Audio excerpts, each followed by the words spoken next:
अस्सलाम वालेकुम। मंजिल का मुसाफिर कासिम अली शाह आपके साथ।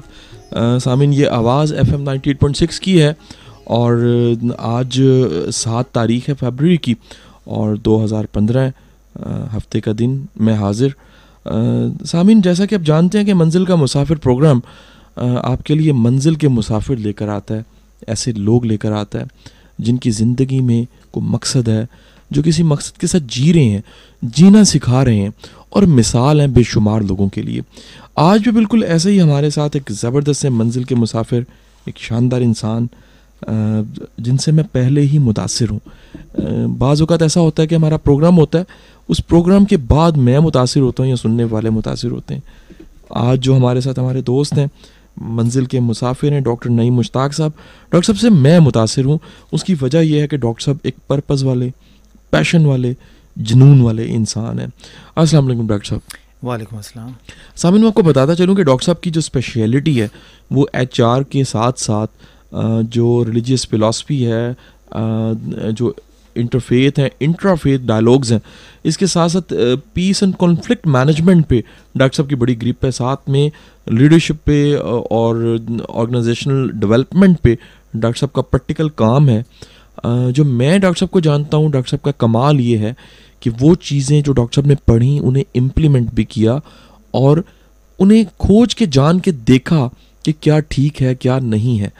दुनिया का सबसे मुश्किल सफ़र जो मैंने अपने उस्तादों से सुना वो अल्फाज से अल्फाज के मानी तक जाने का, और ख़ुशकिस्मती से डॉक्टर साहब जो उनसे हैं वो अल्फाज के मानी, बल्कि वो मानी जो मानी के मानी है, वहाँ तक भी पहुँचे हुए इंसान हैं। डॉक्टर साहब, आपको वेलकम है हमारे प्रोग्राम में।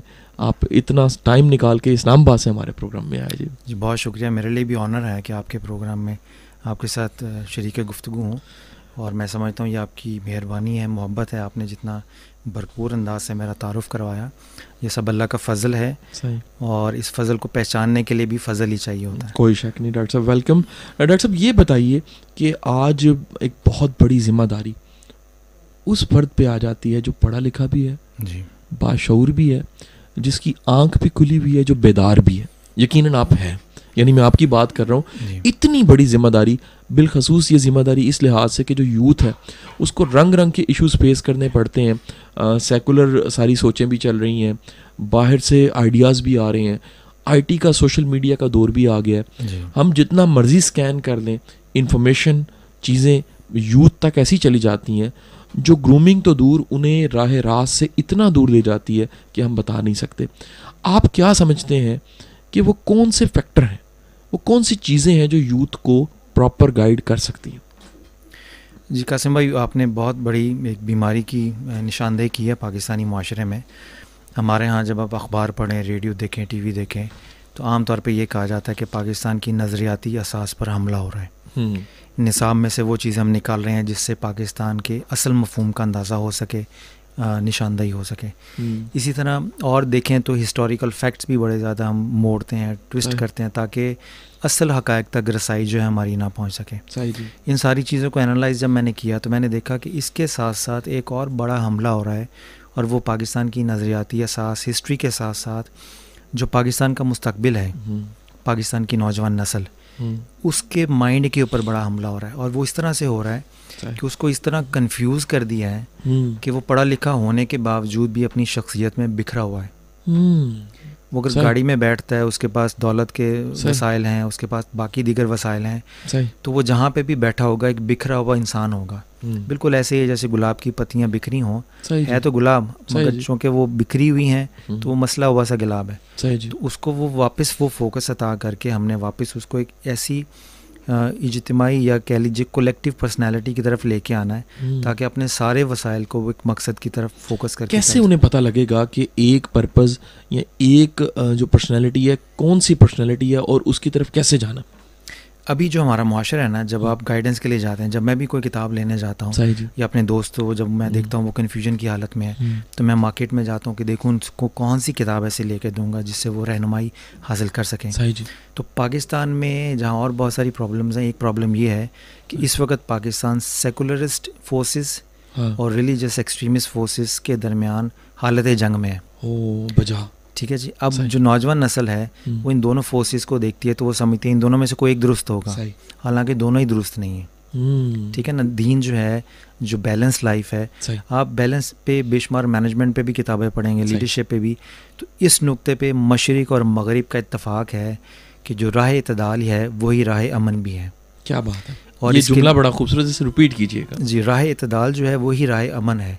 जब आप राह इत्तदाल से इधर उधर होंगे तो या आप एक्सट्रीमिज़म की तरफ चले जाएंगे या आप दूसरी नामुईदी मायूसी की तरफ चले जाएंगे। तो ये दोनों ख़तरनाक राहें हैं। अब ये है कि जैसे मैं ट्रेनिंग एंड डेवलपमेंट की फील्ड में भी हूँ, HR में भी हूँ, तो हमारे एक नया रवाज डेवलप हुआ है। आप अक्सर देखेंगे बहुत सारे ट्रेनर्स हैं मार्केट में, उनके यहाँ एक मुत्तफ़िका नुक्ता है कि ट्रेनिंग को सेकुलर होना चाहिए। ट्रेनिंग में मज़हब को नहीं ऐड होना चाहिए ताकि किसी के मजहबी जज्बात जो है ट्रेनिंग प्रोसेस के दौरान वो हर्ट ना हो। तो ट्रेनिंग को हम एक इंसान पे फोकस करके सिर्फ उस इंसान की डेवलपमेंट की बात करें। इसलिए अच्छे ट्रेनर्स की खसूसियात ये कंसिडर की जाती हैं और अच्छे ट्रेनिंग सेशन की खसूसियात ये कंसिडर की जाती हैं कि वो रिलीजियस टच ना दे अपनी गुफ्तगू में। सही जी।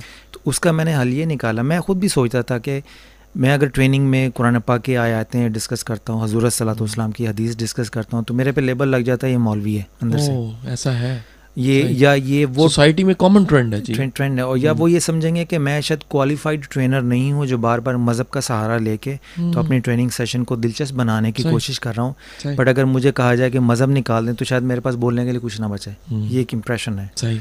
तो मैंने फिर पहले मैंने अपने लिए ये सोचा ना सोल्यूशन कि मैं अपने आप को इन चीज़ों से कैसे बचाऊँ ताकि बाद में फिर गाइड कर सकूँ दूसरे लोगों को भी। तो मैंने ये सोचा, तो फिर अल्लाह ताला ने मेरे जहन में एक नुक्ता डाला और वो ये था कि मैं सीरतुन नबी की किताबें पढ़नी शुरू की। तो नुक्ता अल्लाह ताला ने ये डाला कि आप कभी हज़रत सल्लल्लाहु अलैहि वसल्लम की ज़िंदगी को ऑर्गेनाइजेशनल लीडरशिप और मैनेजमेंट के पॉइंट ऑफ व्यू से डिवाइड करके देखें। तो पहले 40 साल तो वो हैं जो हज़रत सल्लल्लाहु अलैहि वसल्लम ने बग़ैर ऐलान नबूवत के गुजारे। सही। फिर उसके बाद 40 साल में आपने जब ऐलान नबूवत का इज़हार फरमाया, उसके बाद फिर मक्का की दौर है और उसके बाद मदीना की रियासत। सही। ठीक है। टोटल 63 ईयर्स हो गए। इन 63 ईयर्स में जो 40 साल हैं उसमें आपने बहैसियत नबी के नहीं अपने आप को मुतारिफ़ करवाया। सही। ठीक है ना। सही। उसमें जो 40 साल हैं अगर मैं मॉडर्न लैंग्वेज इस्तेमाल करूँ तो वो एक सेकुलर लाइफ के हैं जिसमें ना वही का जिक्र है, ना कुरान का जिक्र है, ना शरीयत मोहम्मदी का जिक्र है। ठीक है ना। और जब हज़रत सल्लल्लाहु अलैहि वसल्लम ने अपना दावा किया ऐलान नबूवत का कि मैं नबी हूँ, तो दावे में कोई मौजज़ा पेश करने की बजाय ये फरमाया कि मैं वो 40 साल तुम्हारे पास गुजार चुका हूँ, उन 40 सालों को देखो, वो मेरे 40 साल मेरे दावा नबूवत पर मेरी दलील है। सही जी। तो हज़रत सल्लल्लाहु अलैहि वसल्लम ने वो 40 साल जिसको आमतौर पे लोग अब सेकुलर कहते हैं जी, रिलीजन को डिस्कस ना करें, वैल्यूज़ पे बात करें, ह्यूमन पर्सनैलिटी पे बात करें, तो 40 साल हज़रत सल्लल्लाहु अलैहि वसल्लम ने पूरी दुनिया को देकर सेकुलरिस्ट को भी कह दिया कि अगर तुमने अपने सेकुलर कॉन्सेप्ट्स के ज़रिए भी इंसानियत की मिराज को पाना है तो मेरे वो 40 साल देखो। क्या बात है। अगर तुम्हें मज़हब से एलर्जी है तो मोहम्मद रसूलुल्लाह काफ़ी है तुम्हारे लिए। सही। जब आप मक्का में आए तो मज़हब तो वहाँ से स्टार्ट हुआ जब आपने ऐलान नबूवत किया। सही जी। तो हम जब ये कहते हैं ट्रेनिंग में कि जी रिलीजन को ना लेके आए, तो कहना ये चाह रहे हैं जी मक्की ज़िंदगी और मदनी ज़िंदगी को डिस्कस ना करें। मगर जब आप स्टीवन कोवी को डिस्कस कर सकते हैं, एंथनी रॉबिन्स को डिस्कस कर सकते हैं, तो इन्होंने तो दावा नबूवत नहीं किया ना, अपनी सेकुलर लाइफ और थ्योरी को। बिल्कुल ठीक है। तो हज़रत सल्लल्लाहु अलैहि वसल्लम ने कहा अगर हम मोहम्मद रसूलुल्लाह को डिस्कस नहीं कर सकते, इससे हमारे ट्रेनिंग सेशन या हमारी तरबियत के प्रोसेस डिस्टर्ब होते हैं, तो मोहम्मद बिन अब्दुल्ला को तो डिस्कस कर सकते हैं ना। हाँ सही, बिल्कुल सही। तो उनमें क्या ऐसी बात है कि स्टीवन कोवी, एंथनी रॉबिन्स और बाकी दूसरे लोग तो एक्सेप्टेड हों आपकी थ्योरीज़ को डिस्कवर करने के लिए, तो वो जो 40 साल हैं जो बग़ैर किसी मज़हब की ताकत के अपनी शख्सियत के बलबूते पे अपने आप को मनवाया है। क्या बात है। और उन 40 साल के ऊपर फिर अपने दावा नबूवत को भी मनवाया है। सही। और एक और मुकाम पे सूरह हजर में अल्लाह ताला हज़रत सल्लल्लाहु अलैहि वसल्लम की उम्र की कसम खाते हैं। कसम है आपकी उम्र की। तो वो जो उम्र की कसम खाई है वो सिर्फ मक्की मदनी दौर की नहीं खाई, वो उसमें 40 साल वो भी शामिल है। क्या बात है। क्या तो वो 40 साल मैं अक्सर ये देखता हूँ, अल्लाह ताला ने जो मेरे जहन में नुक्ता डाला जी जी, कि अगर कोई आदमी सेकुलर रहकर अपनी तरबियत करना चाहता है तो उसको भी अल्लाह ताला ने हज़रत सल्लल्लाहु अलैहि वसल्लम की सीरत से महरूम नहीं रखा। वाजिब। अगर तुम्हें मज़हब से नफ़रत है और तुम मक्की और मदनी दौर को नहीं देखना चाहते तो वो 40 साल देख लो जिसमें उन्होंने दावा नबूवत नहीं किया, बहैसियत इंसान अपने किरदार को, अपनी वैल्यूज़ को मनवाया है। क्या बात है। तो ये वो चीज़ें हैं जो हमारे तो मैं समझता हूँ कि बहुत अगर ज़्यादा। आप ट्रेनिंग में ये चीज़ें, तो अब मेरे जहन में ये है कि जब मैं अपने दोस्तों को गाइड करता हूँ तो मैं कहता हूँ अगर तुम्हें मज़हब से एलर्जी है, हाँ, बाज़ मजहबी उलमा के किरदार को देख के, सही। तो चलो तुम मज़हब को साइड पे रख दो, 40 सालों में वो तलाश करो जिसकी बुनियाद पर हजूर ने कहा था कि मेरा दावा नबूवत है और इसकी दलील में मैं अपने 40 साल पेश करता हूँ। हाय हाय हाय, क्या तो बात है! आए चले बहुत आप आला। एंथनी रॉबिन्स को स्टडी करते हैं, हाँ, कूवी को करते हैं और बेशुमार ट्रेनर्स हैं उनको सही, डिस्कस करते हैं, सही। तो मोहम्मद बिन अब्दुल्ला को भी डिस्कस करके देखें। बहुत ज़रूरी है, बहुत बहुत ज़रूरी। ज़रूरी है। सामीन, आप हमारे साथ हैं मंजिल का मुसाफिर प्रोग्राम, कासिम अली साहब के साथ है, और आज हमारे साथ जो गेस्ट हैं डॉक्टर नईम मुश्ताक साहब हैं। मैं आपको ये बताता चलूँ कि आप के लिए बड़ा एक ज़बरदस्त सा सरप्राइज़ भी है। डॉक्टर साहब ने बहुत कुछ जोन सा है वो रिकॉर्ड करके इंटरनेट पे रखा हुआ है। डॉक्टर साहब का बहुत सा मटेरियल अवेलेबल है जिसके मैं लिंक्स आपको लास्ट पे बताऊंगा। लेकिन साथ ही साथ मैं आपको कहता चलूँ कि अगर आप कोई सवाल डॉक्टर साहब से करना चाहें तो आप नंबर मैं मेंशन करता हूँ, मेरे नंबर पे मैसेज कर सकते हैं 0333 431 7811। मैं रिपीट किए देता हूँ, आप डायरेक्ट मुझे मैसेज कर सकते हैं, मैं उस सवाल को डॉक्टर साहब के सामने पेश कर दूंगा। 0333 431 7811। सामिन, साथ रहिएगा, एक छोटी सी ब्रेक, ब्रेक के बाद वापसी, और बात करेंगे हम यूथ के हवाले से।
आप समात फरमा रहे हैं 98.6 FM।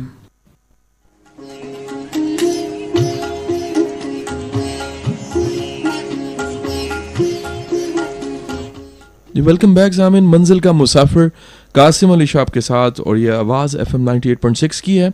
आज हमारे साथ मंजिल के मुसाफिर डॉक्टर नईम मुश्ताक साहब हैं। डॉक्टर साहब टाइम निकाल के इस्लामाबाद से लाहौर आए हैं, और इनकी मेहरबानी है कि हमारे प्रोग्राम को ये और हमें लाहौर चैम्बर को ये इज़्ज़त दे रहे हैं, बख्श रहे हैं। और डॉक्टर साहब मैं ये चाहूँगा कि आपकी माशाल्लाह रिलीजन पे, HR पे इतनी ज़बरदस्त रिसर्च है।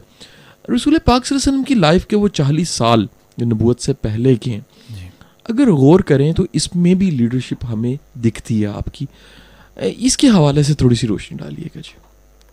इस पे जब कासिम साहब मैंने गौर किया तो मैं ये देख रहा था कि कौन सी ऐसी यूनिक लीडरशिप स्किल्स हैं जो मैं हज़ूर सल्लल्लाहु अलैहि वसल्लम की 40 साल ज़िंदगी से डिराइव करके अच्छा जी उसको आज के पाकिस्तान में रहने के लिए अप्लाई कर सकूँ अपनी ज़िंदगी पे। क्योंकि मैं जब वो निकालूंगा लीडरशिप स्किल 40 साल से, तो मैं ये भी देखूंगा कि आज के पाकिस्तान में मैं ज़िंदा रह रहा हूँ, हाँ। तो मैं वो वहाँ कैसे अप्लाई कर सकता हूँ। सही जी। तो एक चीज़ जो मैंने ख़ास तौर पे देखी कि हज़ूर सल्लल्लाहु अलैहि वसल्लम के 40 सालों में लोग उनको एक आम आदमी की हैसियत से जानते थे। अच्छा जी। और उस आम आदमी की यानी रसूल की हैसियत से नहीं जानते हाँ। थे, पैगम्बर की हैसियत से नहीं। और उसमें उन्होंने अपनी वैल्यूज़ के ज़रिए अपनी शख्सियत को मनवाया, सादिक और अमीन कहलाए। सही जी।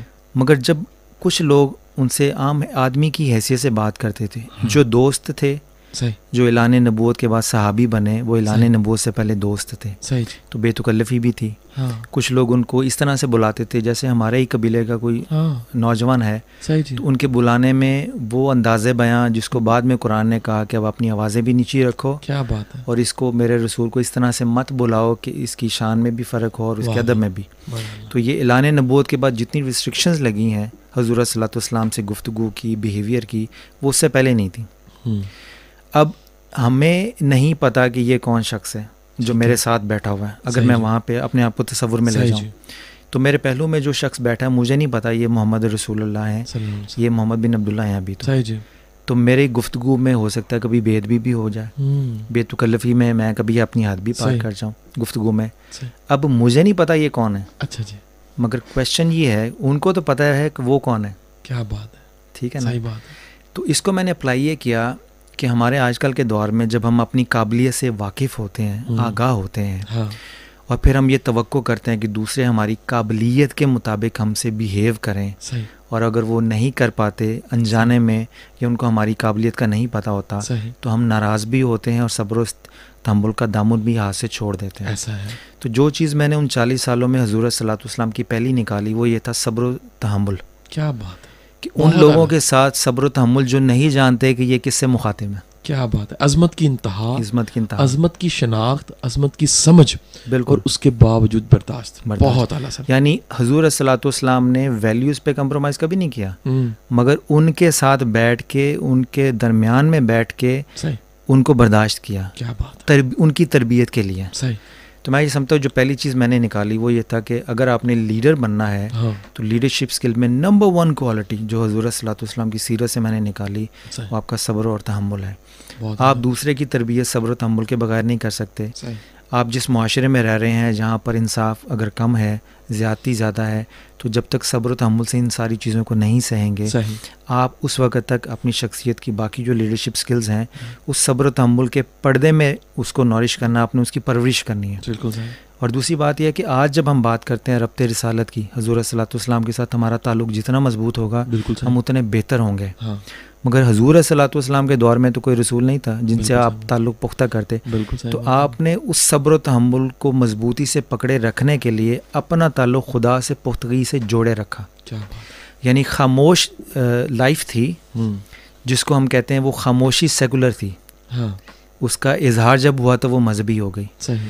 मगर उस सेकुलर खामोशी के पीछे मज़हब था, वही थी और रब्ते इलाही था। सही जी। तो वो सब्र तहम्मुल भी तभी था जब उसके पीछे हज़ूर सल्लल्लाहु अलैहि वसल्लम की लम्हा बा लम्हा कनेक्टिविटी थी अल्लाह ताला की ज़ात मुबारका के साथ। सही जी। हम जब कहते हैं कि आपने इज़हार नबूवत किया तो ऐलान नबूवत था, नबी उससे पहले भी थे 40 साल, मगर 40 साल में अपनी नबूवत का बयान करके अपने आप को नहीं मनवाया, पहले उनके दरमियान रह कर बहैसियत इंसान के उनको बर्दाश्त करके उनके साथ अपने सारे मामलात ज़िंदगी को जैसे गुजारा, तो अपनी शख्सियत को मनवाया, और ये सब्र तहम्मुल के बगैर मुमकिन नहीं था।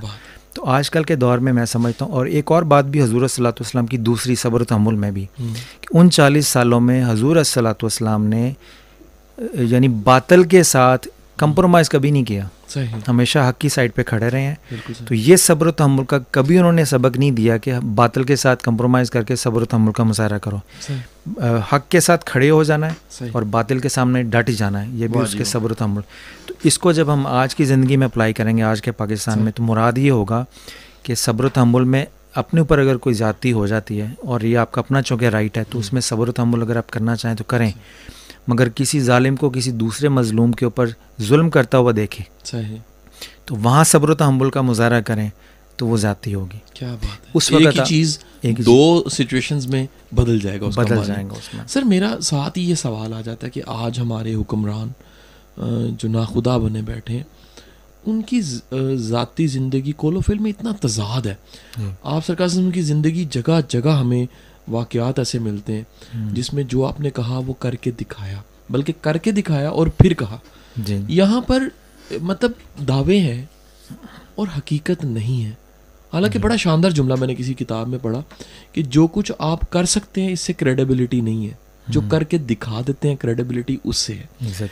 आप क्या कमेंट करेंगे इस सोसाइटी के साहिबान जो हैं, जो लीडर्स हैं, जो हमारे मायदीन हैं तमाम के तमाम बाहसीयत वो लीडर, क्या आप समझते हैं कि वो रसूलुल्लाह सल्लल्लाहु अलैहि वसल्लम की लाइफ और बाहसीयत उनको रोल मॉडल अगर माना जाए, कितना फासला है और ये क्यों है? उसकी मेन वजह ये है ना कि हमने अपने मज़हब के जो हमारे जो मजहबी नुमाइंदे हैं ना, हमने उनको अपने मज़हब का नुमाइंदा समझ लिया। वो भी फॉलोअर्स हैं, उनसे भी गलतियाँ कोताहियाँ होती हैं। अल्टीमेट रोल मॉडल जो है जिसको हमने फॉलो करना है वो हज़ूर सल्लल्लाहु अलैहि वसल्लम की ज़ात है, नंबर 1। नंबर 2, अगर आप पूरे कुरान को पढ़ें तो पूरे का पूरा कुरान ये हज़ूर सल्लल्लाहु अलैहि वसल्लम की गुफ्तगू ही है, अल्लाह ताला का कलाम है जो हमने उनकी ज़ुबान से सुना और हज़ूर सल्लल्लाहु अलैहि वसल्लम ने बयान फरमाया कि ये कुरान है। उसमें ये कॉन्सेप्ट है कि there is no such thing as east and west. East का मालिक भी अल्लाह है, वेस्ट का मालिक भी अल्लाह है। बुराई उधर भी हो सकती है, बुराई इधर भी हो सकती है। तो सबसे पहले हमें अपने मुल्क को संवारने के लिए, अपने मुल्क की क़यादत को संवारने के लिए इस गलत फहमी से निकल आना होगा कि हम ईस्ट के नुमाइंदे हैं और वो मगरिब के नुमाइंदे हैं। ये यानी कुरान पाक में और हज़ूर सल्लल्लाहु अलैहि वसल्लम की सीरत में आलमगीर ग्लोबल विलेज की जो है कॉन्सेप्ट, हम उसको एक्सेप्ट करते हैं। उसकी वजह से ये होगा कि जो वहाँ पे डेवलपमेंट्स होती हैं लीडरशिप की, सेकुलर साइंसेस के तौर पे, वो सारी की सारी खिलाफ इस्लाम नहीं है। अच्छा जी। कुरान पाक ने एक असूल बयान कर दिया, उस असूल की बुनियाद पर जो साइंसेस हैं उन्होंने एक्सपेरिमेंट किए, मज़ीद थ्योरीज डेवलप हुई। अब वो जो साइंटिफिक थ्योरीज़ हैं उसका ये हरगिज़ मतलब नहीं है कि ये सारी खिलाफ इस्लाम है। आप उससे भी इक्तसाब फैज़ हासिल करें, बल्कि उन साइंटिफिक असूलों की रोशनी में, उन साइंटिफिक जो थ्योरी हैं लीडरशिप की, उनकी रोशनी में सीरतुन्नबी को री इंटरप्रेट करें। सही। हमारे यहाँ जितना मवाद है उर्दू में सीरतुन्नबी का, वो आप देखेंगे किताबों में कि 40 साल पे फोकस कम है। जैसे आप ऐलान नबूवत करते हैं उसके बाद वॉल्यूम के वॉल्यूम भरे हुए हैं, मक्की जितनी, क्योंकि सारी शरीयत इस्लामिया ही मक्की और मदनी दौर में बनी है ना। उससे पहले का जो 40 साल दौर है उस पर बहुत कम लिखा गया है। अरबी किताबों में मवाद है, मगर हमारे यहाँ लिखने वालों ने फोकस चूँकि इस्लाम के ऊपर रखा है, तो इस्लाम की पैदाइश तो हुई थी मक्की दौर में जब ऐलान नबूवत किया था। इस्लाम बहैसियत दीन की पैदाइश तब हुई थी। मगर हज़ूर सल्लल्लाहु अलैहि वसल्लम की सीरत के साथ जब आप कनेक्टेड रहेंगे तो वो आपको 40 साल भी इंक्लूड करेंगे फिर आप। तो जो वेस्ट में जितना भी काम हुआ है, जिसको आज के हमारे अक्सर लोग जो हैं वो अडॉप्ट करते हैं, और चूँकि हुक्मरानी मुसलमानों पे करनी है, मुल्क मुसलमान है, कॉन्सेप्ट वो वहाँ के लेके आएंगे। उसका नतीजा क्या होगा कि यहाँ से रिएक्शन होगा, लोग बात चीज़ों को एक्सेप्ट नहीं करेंगे। ठीक हो गया। ये अगर आप गौर से देखें तो टर्मिनोलॉजी की फ़ाइट है। उनके यहाँ चूँकि सीरत का जो माना और मफहूम है, उन्होंने लीडरशिप की टर्म्स डेवलप कर ली हैं, मैनेजमेंट की टर्म्स डेवलप कर ली हैं, तो हम टर्म्स को समझते हैं ये गैर इस्लामी है। अगर हम माना और मफहूम की तरफ जाएं, वो भी वही है। तो उनके यहाँ का जो टाइम मैनेजमेंट की टर्म है, कॉन्सेप्ट है लीडरशिप में, हमारे सूफिया और इस्लामी किताबों में इसको तज़किए नफ्स बोला जाता है। बिल्कुल। तो आप देखें टर्म्स की फ़ाइट है सही। पीछे बात एक ही है कि सही। आपने अपना टाइम किस तरह से बेहतर तरीके से गुजारना है कि आप खुदा की भी खिदमत करें बजा। और उसके बंदों की भी खिदमत करें, और बजा। यही वेस्ट का कॉन्सेप्ट है। सही। अब उन्होंने कॉर्पोरेट लेवल पे ले गए। तो आपने बात की थी लीडरशिप की, हमारे हुक्मरान हाँ जो है जी। इसको, तो मैं ये समझता हूँ कि हुक्मरान पहले तो ये डिसाइड करें ना कि किस क़यादत के असूलों पे अमल करना है। जब तक वो फोकस नहीं रहेंगे तो सही। हज़ूर सल्लल्लाहु अलैहि वसल्लम की सीरत को भी लें, पढ़ें, पढ़ के फिर उसके बाद उसमें जो यूनिवर्सल ट्रुथ हैं सही। जो मगरिब ने डेवलप किए हैं, यूनिवर्सल ट्रुथ, वो सही। भी खिलाफ इस्लाम नहीं है। ठीक है। ठीक है ना, वो भी हमारी जैसे है ना हदीस है कि हिकमत मोमिन की गुमशुदा मिरास है, सही जी। तो जहाँ भी मिले इसे पालें। सही। तो वो भी अल्लाह ताला की देन है उन लोगों को जिन्होंने काम किया, अल्लाह ने उधर भी रहनुमाई दी, और वो अपने अपने फील्ड के अंदर एक डेवलप करके उन्होंने थ्योरीज डेवलप की। वो हमारा काम ये होगा कि जो लेटेस्ट साइंटिफिक डेवलपमेंट्स हैं, जो साइंटिफिक लैंग्वेज में बंद हैं, सही। उनको अपने रिलीजियस लिटरेचर और टर्मिनोलॉजी से निकाल के उनको बैलेंस करें, और ये बताएं कि जो चीज़ें वहाँ डेवलप हुई हैं हमारे इस्लामिक लिटरेचर में भी हैं। फ़र्क सिर्फ इतना है कि इधर इस्लामिक लैंग्वेज में बयान हुई हैं, तो इसलिए लगता है जैसे हम मज़हबी बात कर रहे हैं, सही जी। और उधर चूँकि सेकुलर या मैं अपनी वो रिलेटेड फील्ड की टर्मिनोलॉजी में बयान हुई हैं, तो लगता है ऐसे जैसे वो इस्लाम से बाहर है। जैसे बायोलॉजी का टॉपिक है, केमिस्ट्री का टॉपिक है, ये सारी रियलिटीज़ कुरान और हदीस में बयान हुई हैं, सही। मगर चूँकि उस वक़्त ये साइंसेस नहीं थी, हाँ जी। तो वो टर्म भी नहीं थी। ठीक हो गई। तो हमने अपने लिटरेचर में से कुरान पाक की वो आयतें, कुरान पाक का जितना भी तर्जुमा हुआ है ना, ये बड़ी हाँ जी। दिलचस्प बात है, वो सारा रिलीजियस टोन में हुआ है। सही। जो ये जो कॉस्मोलॉजी की से हाँ, रिलेटेड आयते हैं, सही। बायोलॉजी से रिलेटेड आयते हैं, सही। इसका जब तर्जमा हुआ है तो जो अवेलेबल नॉलेज था उसी के मुताबिक होना था ना। ऐसे ही। तो अब अगर मॉडर्न साइंस के मुताबिक कर देंगे तो अरबी की टर्म होगी, मगर आप जो उसका तर्जमा लेंगे मुतबादल समझाने के लिए, जी जी। वो आप रिलेटेड साइंस से उठा लें, ऐसे तो ही। आपका वो नया तर्जमा बन जाएगा। बिल्कुल तो हमारे सही। यहाँ इस तरह से ये इज्तिहादी कोशिश है जिसको हमने यूनिवर्सिटीज़ में भी अप्लाई करना है, स्कूल्स में भी अप्लाई करना है, और अपनी पॉलिटिकल साइंस में भी अप्लाई करना है। बिल्कुल सही। हमारे यहाँ खिलाफत का कॉन्सेप्ट लेते हैं, मगर ये नहीं देखते कि खिलाफत के कॉन्सेप्ट के पीछे जो माना और मफहूम है वो क्या है? वो क्या जमहूरियत के कॉन्सेप्ट में भी ऐड हो सकता है या नहीं हो सकता। बिल्कुल सही। तो ये जो टर्मिनोलॉजी की वॉर है, अगर हम इससे बच के सिर्फ अपने अपने इस्लाम पे आएँ, सही। इस्लाम को सही तरह से माना और मफहूम की सेंस में समझें, सही। सिर्फ टर्मिनोलॉजी तक ना रहें, सही। तो हम बहुत आगे जा सकते हैं। बहुत आला। सामिन साथ रहिएगा, हम एक छोटी सी ब्रेक पे जाएंगे, और ये बात कहते हुए जाऊँ कि वो ज़ाते गिरामी, क्या कमाल ज़ाते गिरामी जो खुदा को मनवाए अपने किरदार से, और यकीन कीजिएगा कि उस किरदार को सलाम, और उस किरदार के चाहने वालों को भी सलाम। साथ रहिएगा।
वेलकम बैक सामीन, आप बाबा बुल्ले शाह का कलाम भी सुन रहे थे, एंजॉय कर रहे थे और हमारे प्रोग्राम को भी आप सुन रहे हैं। हमारे साथ हैं डॉक्टर नईम मुश्ताक, मंजिल का मुसाफिर प्रोग्राम है, कासिम अली शाह मैं, और ये प्रोग्राम मंजिल के मुसाफिर को लेकर आता है।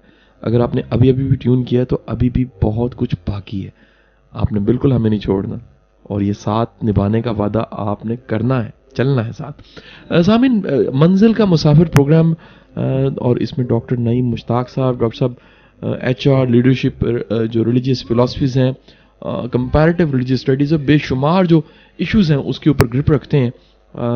अब जो हमारा सवाल डॉक्टर साहब आपसे आ जाता है, डॉक्टर साहब ये आ जाता है कि ये HR का और ट्रेनिंग्स का जो कल्चर बड़ा कॉमन हुआ है कॉर्पोरेट मार्केट में भी, और बच्चे देखते हैं कि यूनिवर्सिटियों में भी स्पीकर्स को, ट्रेनर्स को बुलाया जाता है। डॉक्टर साहब, एक अच्छे ट्रेनर की क्वालिटीज़ क्या है आपके मुताबिक? मेरे ख्याल में सबसे अच्छी जो क्वालिटी है उसमें नंबर 1 क्वालिटी मैं ये कहूँगा कि जो अच्छे ट्रेनर्स हैं वो जब बोलने के लिए आते हैं और ट्रेनिंग डिलीवर करने के लिए आते हैं तो ये दावा नहीं करते कि वो कोई नई चीज़ ऐसी लेके आए जिसका ऑडियंस को पता ही कोई नहीं, और वो आज पहली दफ़ा उनको उस चीज़ से मुतारिफ़ करवाएंगे। सही। एक बेहतरीन ट्रेनर वो होता है जो आके ये कहेगा कि जनाब जो कुछ मैं आपकी खिदमत में आज पेश करूँगा तो ये ऑलरेडी आपको पता है, ये आप इन सारे तजर्बा से गुजर चुके हैं। सही। मैं आपके साथ मिलके इसको एक तरतीब की शक्ल दूंगा ताकि इसको मिलजुल के हम समझें। सही जी। और ये सेशन ना सिर्फ मैं आपके साथ शेयर करूंगा बल्कि आपके सवालों की शक्ल में मुझे भी बहुत कुछ सीखने का मौका मिलेगा। सही। तो जो जेन्युइन ट्रेनर्स होते हैं, अच्छे ट्रेनर्स होते हैं, वो ट्रेनिंग सेशन को शेयरिंग सेशन बनाते हैं। बहुत आला। ट्रेनिंग सेशन को शेयरिंग सेशन बना। एग्जैक्टली। बहुत आला जी। और वो ये कहते हैं कि जनाब हम अगर आप सवाल पूछते हैं तो ज़रूरी नहीं मुझे हर जवाब का पता हो। सही है। मगर हम ये तो कर सकते हैं कि हम मिलजुल के उसका जवाब तलाश करने की कोशिश करें। हो सकता है मुझे जवाब ना पता हो, ऑडियंस में किसी और को ऐसा तजर्बा हो कि उसके पास बेहतर जवाब हो, तो हम और आप मिलजुल के एक मौजू को एक्सप्लोर करेंगे। मैं यहाँ पर आपके साथ मिल के तो कुछ मेरे पास तैयारी है, कुछ तरतीब है मौज़ूआत की, उस तरतीब के वसीले से हम चलेंगे। तो पर्पस हमारा ये होगा कि हम इस टॉपिक को लेके चलें। ये तरीका अगर आप देखें तो अरस्तू का होगा। बिल्कुल सही। जब वो अपने स्टूडेंट के साथ बाज़ार में डिस्कशन डायलॉग में होता था तो मुखालिफिन ये प्लान करते थे कि कल हम इसके स्टूडेंट के दरमियान चले जाएंगे और इससे तनकीदी सवाल पूछेंगे, ठीक है, जिसका हमें शक है कि इसको जवाब नहीं आता होगा, तो ये अपने स्टूडेंट के सामने शर्मिंदा हो जाएगा। तो इसका वो इफ़ेक्ट जो है, जो असर है ट्रेनिंग का, डिलीवरी का, वो ख़त्म हो जाएगा। तो वो जब सारे मिलकर जब अरस्तू के पास जाते थे और वो अपने स्टूडेंट्स के साथ ट्रेनिंग सेशन में बिजी होता था तो ये तनकीदी सवाल पूछते थे, तो वो ये कहता था कि ज़रूरी नहीं मुझे आपके हर सवाल का जवाब पता हो, मैं तो यहाँ पे एक टॉपिक को एक्सप्लोर कर रहा हूँ अपनी अंडरस्टैंडिंग के मुताबिक और अपने स्टूडेंट के साथ मिलके। बहुत आला। तो अगर आप समझते हैं कि ये सवाल है, इसका कोई बेहतर जवाब भी है, तो आप मुझे उस जवाब से भी नवाजें। आए मिलजुल के इस टॉपिक को एक्सप्लोर करते हैं। बिल्कुल सही। तो उसके जो मुखालिफिन थे परेशान हो जाते थे कि हम तो आए हैं इसको नीचे दिखाने के लिए, बट इसने हमें भी अपने साथ मिला के इस टॉपिक के एक्सप्लोरेशन पे लगा दिया। बिल्कुल सही। तो एक अच्छे ट्रेनर की सबसे पहली अलामत होती है वो इज्जो इनकिसारी का पैकर होता है। बिल्कुल सही। और वो उस इज्जो इनकिसारी के तरीके पे चलते हुए दूसरों को अपने मुकाम से ऊपर उठाकर उनका मयार ज़िंदगी बुलंद करता है। This is the number 1 quality. सबसे इम्पोर्टेंट चीज़। सर एक हमें, क्योंकि मेरा ट्रेनिंग के साथ वास्ता रहता है, तो मेरा सवाल, ज़ाती सवाल, हमें कई ट्रेनर्स मिलते हैं जो एक ही तकरीर है पिछले 10 साल से वही करते जा रहे हैं जी, उसमें का ऐड नहीं होता, के निकलता नहीं, इकबाल के अशार भी वही हैं, आयतें हदीसें भी वही हैं, एक ही लेक्चर है, टाइटल उसके चेंज होते रहते हैं, कभी उसको टाइम मैनेजमेंट, कभी टीम बिल्डिंग कह दिया, कभी अपनी सेल्स फोर्स को मैनेज करें, कभी कुछ कह दिया, कभी कुछ कह दिया, लेकिन बुनियादी तौर पे एक ही तकरीर है जो जिसमें थोड़ा सा पानी डाल के कभी 8 घंटे कर दिए, कभी 2 घंटे कर दिया। ये ट्रेनर है? ये एंटरटेनर है, ट्रेनर नहीं है। सही। ट्रेनर में और एंटरटेनर में ये फ़र्क होगा कि एंटरटेनर जो है वो एंटरटेन करने को ही ट्रेनिंग सेशन समझेगा। लोग आए हैं, उसमें लतीफ़े सुना दिए, उसमें कहानियाँ सुना दी, कुछ लोगों की फ़ीडबैक लेके उसमें टाइम स्पेंड कर दिया, कुछ स्लाइड चला के तो ये मामलात कर लिए। अपने कंटेंट्स की क्वालिटी को छुपाने के लिए वो बेशुमार हरबे इस्तेमाल करते हैं। जो जेन्युइन ट्रेनर होंगे ना, वो ट्रेनर होने के साथ साथ वो स्कॉलर भी होगा। सही। ठीक है, वो फिलोसोफर भी होगा। सही। वो राह चलते हुए इधर उधर नज़र दौड़ाकर कई ऐसे ज़िंदगी के मसले हल करने की सलाहियत रखता होगा, बशर्ते उसकी कॉन्सेप्चुअल क्लैरिटी हो। बिल्कुल सही। जेन्युइन ट्रेनर जो होगा वो मज़हब बेजार नहीं होगा, क्योंकि उसको पता है अगर मुझे 10 जगहों से, सेकुलर जगहों से अपने लिए ट्रेनिंग का मटेरियल मिलता है, 10 जगहों से सवालों के जवाब मिलते हैं, सही। तो ये कौन सी अक्लमंदी है कि मैं 11वीं जगह से भी उस सवालों के जवाब ना लेने की कोशिश करूं। एक्सप्लोर करना है ना उसने। सही जी। यानी वो सयाह होता है इल्म के मैदान में। बिल्कुल सही। तो वो सयाहत उसको अपने सवालों के जवाब के लिए कभी बारगाह इलाही तक ले जाए तो उसको हरज महसूस नहीं होता। वो कभी बारगाह नबवी तक सल्लल्लाहु अलैहि वसल्लम तक पहुँचे, हरज महसूस नहीं होता। वो इल्म की तलाश में इन्हीं के इरशादात की रोशनी में कभी स्टीवन कूबी के पास चला जाए तो उसको तकलीफ़ नहीं होती, एंथनी रॉबिन्स के पास चला जाए तो कुछ नहीं महसूस होता। तो जो जेन्युइन ट्रेनर होता है वो डिलीवरी के साथ साथ रिसीविंग पे भी कुछ टाइम लगाता सबसे है। इम्पोर्टेंट वो जलवत के साथ साथ कुछ लम्हे अपनी ज़िंदगी के खलवत के भी रखता है, जिसमें उसने रिसीव करना है। तो जितना रिसीविंग पे टाइम निकालेगा उतना ही शानदार उसका डिलीवरी की क्वालिटी हो जाएगी। बिल्कुल सही। अब ये बताइएगा सर कि ट्रेनिंग्स में एक्टिविटी का रोल क्या है? एक्टिविटी का रोल बहुत ज़्यादा है, बट मैं समझता हूँ कि मैं इसको आपकी मिसाल से देता हूँ। अक्सर हम ये नौजवान लड़के हैं जब ये कोर्सेज करके निकलते हैं यूनिवर्सिटी से, जॉब के लिए जाते हैं, तो इनसे पूछा जाता है आपका पहला एक्सपीरियंस क्या है। हाँ जी। तो इनका कोई एक्सपीरियंस नहीं होता। सही बात है। तो मैंने अपने एक ट्रेनिंग सेशन में द वर्ड एक्सपीरियंस को एनालाइज़ किया कि ये होता क्या है। अच्छा जी। हमारे यहाँ प्रॉब्लम ये होता है कि हम जब कहते हैं ना एक्सपीरियंस क्या है आपका, या हम जब किसी से बात कर रहे हो तो दूसरा आदमी हमारी दलील के जवाब में कहता है कि जनाब मेरा तो इतने साल का एक्सपीरियंस है, आप तो अभी नए नए आए हैं, आपको पता ही क्या है। सही जी। एक्चुअली होता क्या है कि वो अपने एक्सपीरियंस को जो हमारी दलील के सामने लेके आ रहा होता है, सही, वो होता है उसका ड्यूरेशन ऑफ टाइम। सही, कि मेरा 10 साल का तजर्बा है, मेरा 15 साल का तजर्बा है, तो तुम अभी कल यूनिवर्सिटी से फारिग होके आए हो, तो तुम्हें क्या पता होगा मेरा 10 साल। तो मेरा ये कहना है कि जो जेन्युइन एक्सपीरियंस है वो ड्यूरेशन ऑफ टाइम के ऊपर नहीं होता, वो क्वालिटी ऑफ थ्योरी के ऊपर होता है। अगर आपकी थ्योरी ठीक है ना, ठीक है, तो उस थ्योरी के ऊपर जब उसको आप अप्लाई करेंगे तो उस एप्लीकेशन को 5 साल लग जाएं, 10 साल लग जाएं, 13 साल लग जाएं, तो एक्सपीरियंस को जो चीज़ वैल्यूएबल बनाती है वो उसकी थ्योरी है, सही, वो उसकी ड्यूरेशन नहीं। बहुत आला, ठीक है ना, बड़ा खूबसूरत नुक्ता है। तो ट्रेनिंग में जो ट्रेनर होता है वो सबसे शानदार काम ये करता है कि वो एक्टिविटी तो तब होगा ना जब उसकी एप्लीकेशन सिखाएगा। बिल्कुल सही बात है। मगर अगर एक्टिविटी के बाद भी उसकी कॉन्सेप्चुअल क्लैरिटी दूर नहीं हो सकी, सही, तो उसकी एक्टिविटी में एंटरटेनमेंट आ जाएगी, फिर वो ट्रेनिंग नहीं रहेगी। मैं समझ गया। तो जो बेहतरीन ट्रेनर्स होते हैं उनकी एक और ख़ास बात भी है कि अगर वक्त की कमी के बायस उनके पास एक्टिविटी का टाइम ना हो, सही, तो वो 2 घंटे की ट्रेनिंग को 5 मिनट की गुफ्तगू में समो कर उसकी कॉन्सेप्चुअल क्लैरिटी कर देंगे। बिल्कुल सही, क्योंकि कॉन्सेप्चुअल क्लैरिटी का जो मगज़ है वो 5 मिनट की गुफ्तगू से ज़्यादा नहीं है। उसके बाद आप पूरे दिन का उसमें डाल दें, मिसालें डाल दें, एक्टिविटी डाल दें, चाय का वक्फा डाल दें, एंटरटेनमेंट डाल दें, पर्सनल स्टोरीज डाल दें, वो सारा time fill in the gap भी होगा। मगर जो मगज़ होगा ना एक दिन की एक्टिविटी का, वो 5 मिनट में बयान हो सकता है। और अगर कोई ट्रेनर उस को 5 मिनट में समराइज करने की सलाहियत नहीं रखता, मेरे ख्याल में अभी उसको खुद से ही अभी काफ़ी तरबियत की ज़रूरत है। उसको मज़ीद दूसरों की तरबियत करके दूसरों के टाइम को गुमराह नहीं करना चाहिए। सामीन, आप हमें सुन रहे हैं मंजिल का मुसाफिर प्रोग्राम है, मैं साथ ही साथ ट्रेनिंग की बात हो रही है, सेशन की बात हो रही है। तो मैं आपको बताता चलूँ कि कल 11 बजे पार्क टी हाउस, नीला गुंबद, अनारकली के पास पार्क टी हाउस, 11 बजे मेरा एक लेक्चर है जी। आप उसमें शामिल हो सकते हैं, मुलाकात भी कर सकते हैं। और साथ ही साथ ये बताता चलूँ कि वो बेसिकली सेल्फ हेल्प और मोटिवेशन पे है। अगर आप मोटिवेशन चाहते हैं, लाइफ में लर्निंग चाहते हैं, तो यू आर वेलकम। आप आइए, हमारे साथ चाय पीजिए। कल सुबह 11 बजे पार्क टी हाउस, नीला गुंबद, आपकी डॉक्टर साहब से भी मुलाकात होएगी वहाँ पर। छोटी सी ब्रेक लेते हैं, ब्रेक के बाद वापसी, और वापसी के बाद एक मज़े का डिस्कशन, और जो लास्ट पे सरप्राइज़ है वो भी आपसे मैंने शेयर करना है। डॉक्टर साहब की वीडियोस के लिंक्स साथ रहिएगा।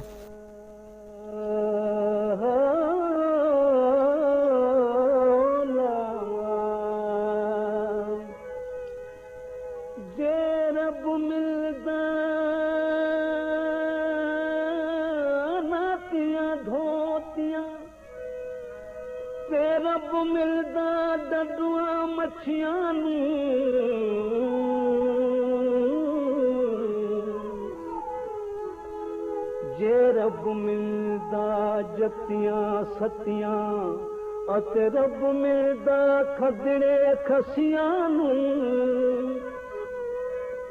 ਜੇ ਰੱਬ ਮਿਲਦਾ ਜੰਗਲ ਫਿਰਿਆ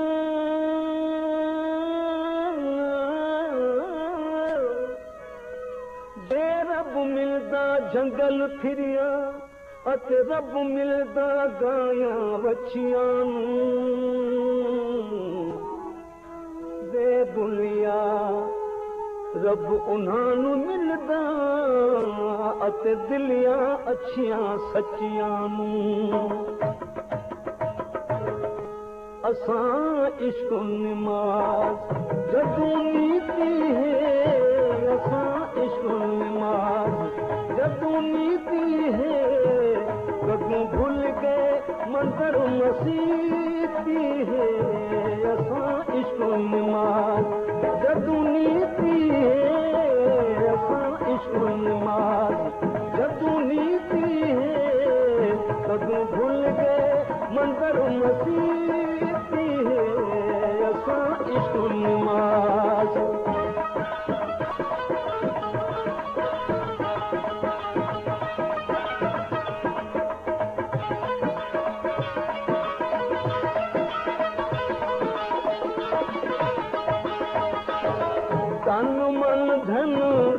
सब देख लिया झुक फूक के अपना सेक लिया तन मन धन सब देख लिया झुक फूक के अपना सेक लिया केड़ा लुकदा ओनू वेख लिया केड़ा लुकदा ओनू वेख लिया गल दसनी नहीं जेड़ी बीती है गल दसनी नहीं जेड़ी बीती है असां इश्क नमाज जदों नीति है असां इश्क नमाज जदों नीति है जदों भूल गए मंजर मसीती है असां इश्क नमाज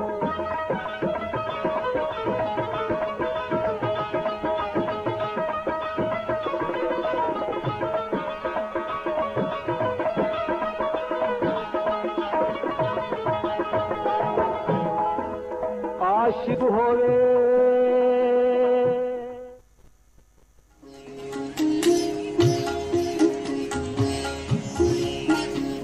जी वेलकम बैक सामिन मंजिल का मुसाफिर कासिम अली साहब के साथ और ये आवाज़ FM 98.6 की है। हमारे साथ हैं डॉक्टर नईम मुश्ताक साहब मंजिल के मुसाफिर और डॉक्टर साहब बड़े ज़बरदस्त इंसान हैं।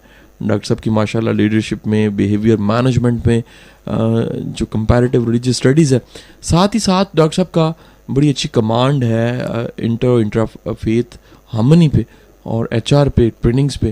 डॉक्टर साहब बड़े गुरु बंदे हैं। आज हमारे प्रोग्राम को शरफ बख्शा डॉक्टर साहब ने। डॉक्टर साहब ये बताइएगा कि आज हमारी यूथ को बेशुमार मसाइल फेस करने पड़ रहे हैं जिनमें हमने शुरू में तस्करा तो किया। एक बहुत बड़ा मसला ये है कि हमारे जो स्टूडेंट्स हैं स्कूल कॉलेज एकेडमी यूनिवर्सिटी के जब क्लास में जाते हैं उन्हें उनका रोल मॉडल नज़र नहीं आता। वो प्यासे हैं तलबगार हैं उन्हें गाइडेंस नहीं मिलती और ये गाइडेंस का फुकदान शायद बिजली गैस पानी बेरोज़गारी से भी बड़ा मसला है। मैंने देखा कि बच्चों के पास रहनुमाई नहीं है। सर मैं मानता हूँ कि सीरत के पढ़ने से बहुत से मसले हल हो सकते हैं। रोल मॉडल रसूल पाक से बेहतर कौन सी ज़ात ग्रामी हो सकती है, लेकिन हर बंदे को एक ऐसा लाइव सामने बैठा हुआ शख्स चाहिए जिसकी वो उंगली पकड़े, उससे पूछे, उससे चले, आगे बढ़े। क्या कहेंगे आप इस पे? मौलाना रूमी ने एक बड़ी अच्छी बात की है जो मैं हमेशा अपने सामने रखता हूँ कि रोशनी अगर एक चिराग से मुंतकिल हो दूसरे चिराग को, सही, और दूसरे से तीसरे को, तीसरे से चौथे को, तो चलते चलते ये रोशनी अगर 100 चिरागों से मुंतकिल हो के आखिरी चिराग तक पहुँचे तो वो रोशनी ही रहती है। क्या बात है, ठीक है ना। तो मौलाना रूमी कहते हैं कि जिसने आखिरी चिराग की रोशनी देखी बिल्कुल इसी तरह जिस तरह उसने पहले चिराग की रोशनी देखी। क्या बात है। तो हज़ूर सल्लल्लाहु अलैहि वसल्लम की सीरत मुबारक रोल मॉडल है, मगर हमने हम जिस एज में हैं, हमने अपनी यूथ के लिए सही, उस रोल मॉडल की अमली शक्लें भी तो पैदा करनी है। बिल्कुल सही। बजाय हम यूथ को ये गाइड करें कि आप सीरत नबी पे ये किताब पढ़ें, क्यों ना हम खुद वो किताब पढ़ के उस पर अमल करके यूथ के लिए एक ज़िंदा अमली मिसाल बन के सामने आए। सबसे बड़ी बात, ताकि वो ये समझें कि अगर हज़ूर सल्लल्लाहु अलैहि वसल्लम की सीरत पढ़ के ये मेरे सामने मेरा उस्ताद रोल मॉडल बन सकता है, सही, तो जो अमली शक्ल में सामने होगा उस पर ज़्यादा अमल करना आसान बात होता है। सही।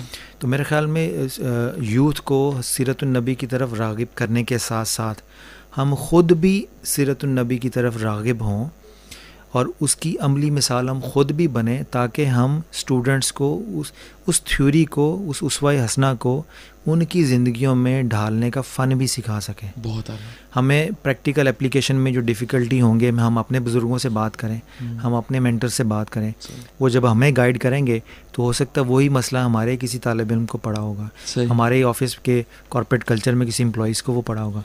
तो जब तक हम खुद उस पर अमल करना नहीं शुरू करेंगे, किसी को किसी और तरफ गाइड कर देना सीरतुन्नबी की तरफ, तो वो बिल्कुल ऐसे ही आपने उसको फिर भी बेयारो मददगार छोड़ दिया। आपने उसके सोर्स तक रहनुमाई कर दी, मगर आपने उस सवाल का जवाब नहीं दिया कि इस किताबी इल्म को अब मैं अमली शक्ल में कैसे डालूँगा।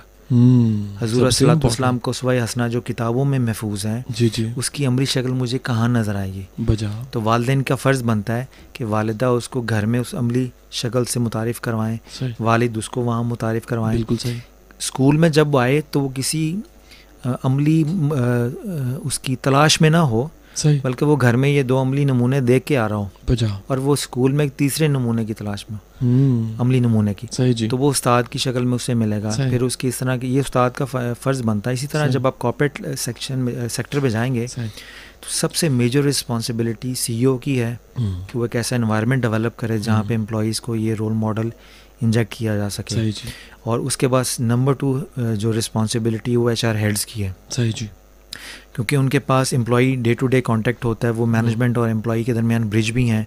तो अगर HR मैनेजर अच्छी तबीयत का, अच्छे अखलाक का मालिक होगा तो समझ लें वो ऑर्गेनाइजेशन आदि की जो है ना, उसका आधा चैलेंज है वो ख़त्म हो जाएगा, क्योंकि वो इम्प्लीमेंटेशन का डिपार्टमेंट है, रोल मॉडल बन जाएगा। डॉक्टर साहब, साथ ही में ये भी सवाल मेरा आ जाता है कि आप क्या समझते हैं, हमें इस मुल्क की तब्दीली और इस मुल्क को तब्दील करने के लिए आगाज़ कहाँ से करना है?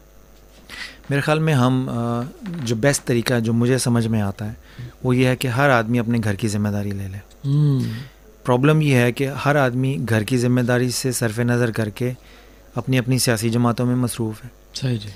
TV ऑन करके हुकूमत को गाली निकाल रहा है। सही।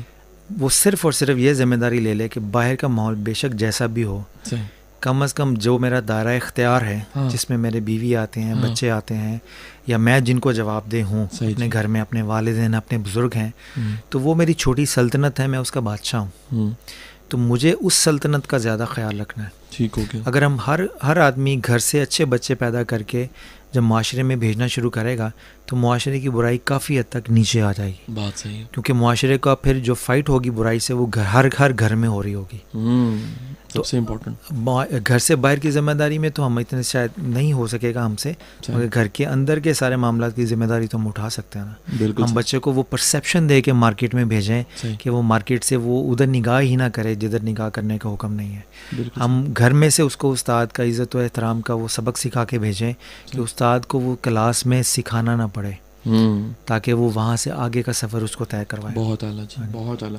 सामीन, आप हमारे साथ हैं, मंजिल का मुसाफिर प्रोग्राम है, और मैं रिपीट बताता चलूँ कि कल 11 बजे पाक टी हाउस में एक लेक्चर है मोटिवेशनल मेरा, आप आना चाहें तो you are welcome. Doctor Naeem Mushtaq साहब हमारे साथ अभी भी हैं, कल भी आपकी मुलाकात उनसे हो सकेगी।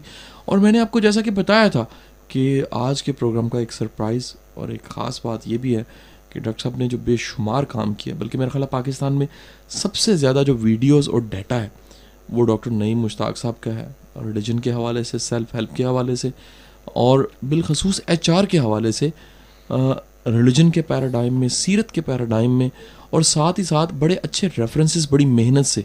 तो वो आप चाहें तो आप यूट्यूब पे जाके डॉक्टर नईम मुश्ताक लिखते हैं तो वीडियो सारी की सारी निकल आती हैं। इसके अलावा भी डॉक्टर साहब कहीं मौजूद हैं जी? अभी मैंने अपलोड करनी शुरू की हैं, डेली मोशन के ऊपर भी है। इसका बेहतरीन तरीका यह है कि अगर आप गूगल में मेरा नाम सर्च करें जी तो मेरा जो है scribed.com पे मेरी जो किताबें लिखी हुई हैं उसके लिंक आ जाएंगे। अच्छा जी। लिंक्डइन का रेफरेंस आ जाएगा। फेसबुक में मेरा फ़ैन पेज जिस पे मेरे अक्सर जो इंटेलेक्चुअल एक्टिविटीज़ हैं जी उसका अपडेट आता रहता है। बहुत आला। मैं अगेन रिपीट कर देता हूँ जी कि गूगल पे आप अगर डॉक्टर नईम मुश्ताक लिखते हैं तो आपके पास डॉक्टर साहब की सारी डिटेल्स वो आ जाएंगी। आप पेज को भी लाइक कीजिए, डॉक्टर साहब की चीज़ों से फ़ायदा उठाइए। यकीन कीजिएगा आप कहेंगे कि कमाल के इंसान हैं, और आप ये भी कहेंगे कि वीडियोज़ जिनकी मैं सुन रहा हूँ, कभी इनका मैंने रेडियो प्रोग्राम सुना था। अपनी दुआओं में मुझे याद रखिएगा, डॉक्टर नईम मुश्ताक साहब को याद रखिएगा। एक छोटा सा प्रोग्राम था, थोड़ी सी सोचें थी आपकी सोचें बदलने के लिए, आपकी ज़िंदगी में थोड़ी सी रोशनी करने के लिए। और ये एक छोटी सी कोशिश इस लिहाज से भी थी कि जहाँ इतनी तारीकी हो वहाँ एक दिया, एक माचिस का जो सा वो डॉक्टर साहब उसे क्या कहते हैं, माचिस की हम पंजाबी में तो तीली कहते हैं वो दिया जोन सा वो कितनी दूर तक रोशनी करता है। और मैं यकीन से कहूँगा कि आज का प्रोग्राम अगर एक भी सुनने वाले की ज़िंदगी में कोई पॉजिटिव एडिशन करता है और कुछ नेगेटिव को सब्ट्रैक्ट करता है तो हम सुरखरू हो गए। अल्लाह आपको हामी नासिर हो। डॉक्टर साहब आपका बहुत शुक्रिया, बहुत शुक्रिया आपका। और सामीन की तरफ से, हमारे रेडियो टीम, उस्मान, मेरी तरफ से बहुत बहुत शुक्रिया, आपने वक्त निकाला। अपनी दुआओं में सामीन हमें याद रखिएगा। अल्लाह हाफिज़। Lahore chamber of commerce and industry कारोबारी तबका की एक मौसर और तवाना आवाज़ है। हमने हमेशा अपने मेंबरान की सहूलत के लिए जदीद तरीक़ाकार वज़ा किए हैं और नए तजर्बात से अपने काम करने के मयार